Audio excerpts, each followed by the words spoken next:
आजपासून मी धार्मिक, आध्यात्मिक, पौराणिक या विषयावर यूट्यूबवर भाग देणार आहे. तर आजचा पहिला भाग असेल गणपती बाप्पांचा. तर पहिलं स्तोत्र प्रणम्य शिरसा संकटनाशन गणेश स्तोत्र.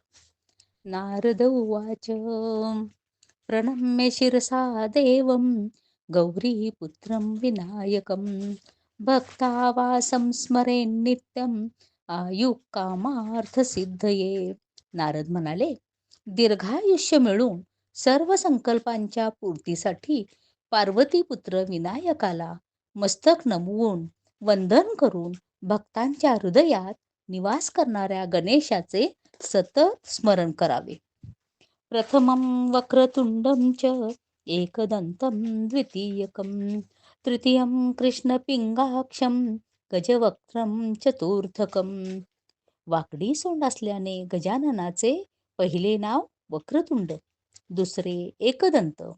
काळे पिंगट डोळे असल्यामुळे तिसरे कृष्णपिंगाक्ष आणि हत्तीचे मुख असलेला गजवक्र हे चौथे नाव आहे. लंबोदरं पंचमं च षष्ठं विकटमेव च सप्तमं विघ्नराजेंद्रं धूम्रवर्णं तथाष्टमं.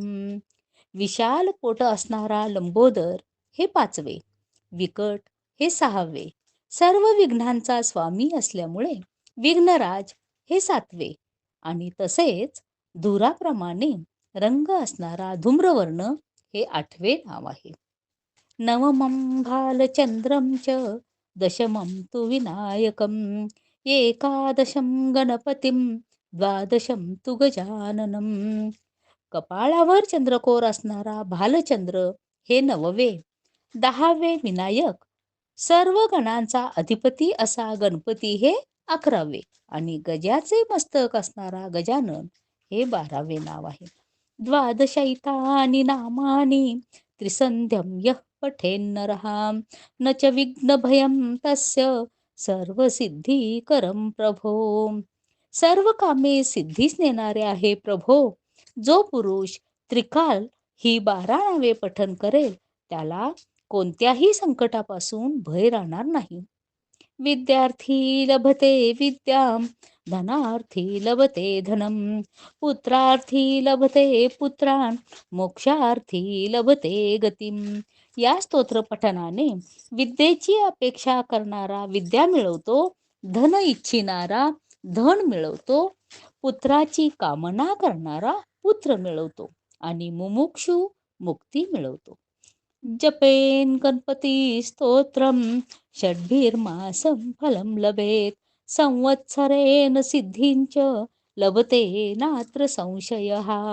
हे गणपती स्तोत्र नियमितपणे म्हटले तर 6 महिन्यांनी त्याचे फळ मिळेल आणि 1 वर्षात अपेक्षित सिद्धी मिळेल यात शंका नाही. अष्टभ्यो ब्राह्मणेभ्यश्च लिखित्वा यः समर्पयेत् तस्य विद्या भवेत् सर्वा गणेशस्य प्रसादतः. जो कोणी हे स्तोत्र लिहून 8 ब्राह्मणांना अर्पण करेल त्याला गणेशाच्या कृपा प्रसादाने सर्व विद्या आत्मसात होतील. ओम श्री गजाननार्पणमस्तु.